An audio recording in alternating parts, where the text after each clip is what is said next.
This is TI-84 Plus CE calculator from Texas Instruments. It had been sitting in its box for a couple of weeks.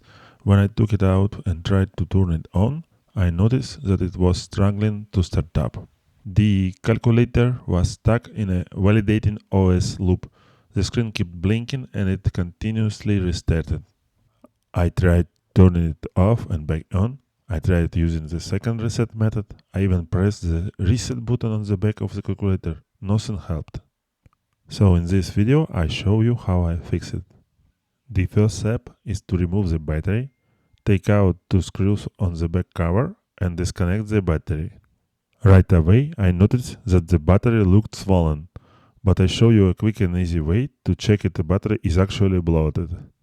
Place the battery on a flat surface and gently spin it with your fingers.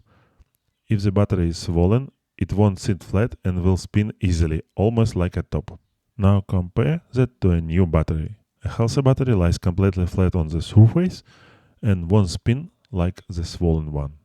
After replacing the battery, the calculator immediately started working again.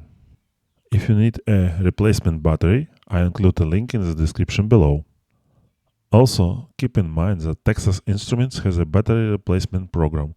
If your calculator is less than 2 years old and you experience this issue, you may be able to request a replacement battery through their website for free.